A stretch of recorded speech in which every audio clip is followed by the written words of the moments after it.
और खामेनेई की मौत के बाद पाकिस्तान में हिंसा, कराची और लाहौर में तोड़फोड़ और आगजनी। पाकिस्तान के कई शहरों में कर्फ्यू लगाया गया है।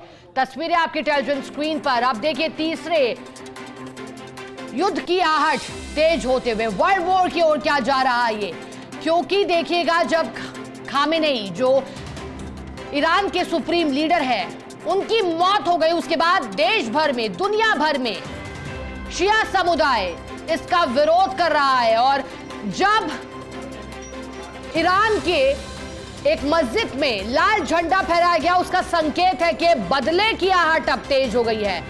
देखिए शुरुआत इस पूरे युद्ध की कहां से होती है वो समझिएगा। हालांकि 2025 में भी ऐसा हुआ था ईरान और इजराइल के बीच, जिसे 12 डे वॉर कहा गया था।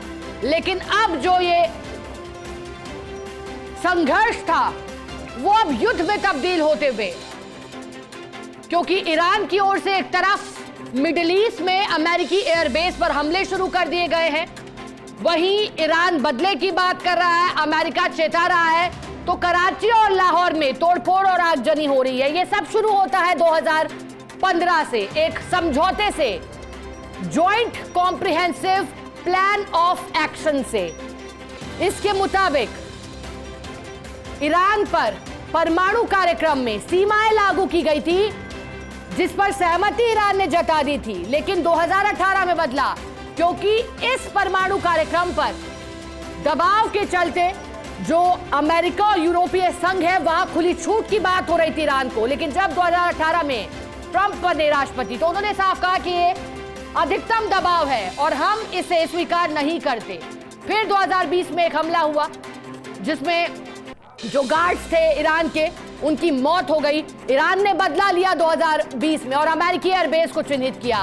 फिर शुरू हुआ वापस 2025 से, जिसे 12 डे वॉर का नाम दिया गया, और ईरान और इजराइल के बीच खुली संघर्ष हुई, हमला हुआ, मिसाइलें दागी गई, निर्दोष लोगों की जान गई। लेकिन 12 डे वॉर के बाद कहा गया, क्योंकि जो बाइडेन जो थे 2021 से लेकर 25 तक, कहा गया कि उन्होंने पूरी कोशिश की जो पुराना joint comprehensive plan of action था उसे लागू कर दिया जाए, लेकिन वो फिर ठीक होते हुए नहीं दिखाई दिया। और जब ट्रंप एक बार फिर आए तो उन्होंने फिर इसे अधिकाधिक दबाव बताया, और उसके बाद एक बार फिर स्थितियां 2026 में खराब होते दिखाई दी, और 26 फरवरी का दिन आया और यह ऐलान हुआ कि खामेनेई के घर परिवार के लोग मारे गए, और फिर आज पुष्टि कर ली गई कि खामेनेई भी मारे गए।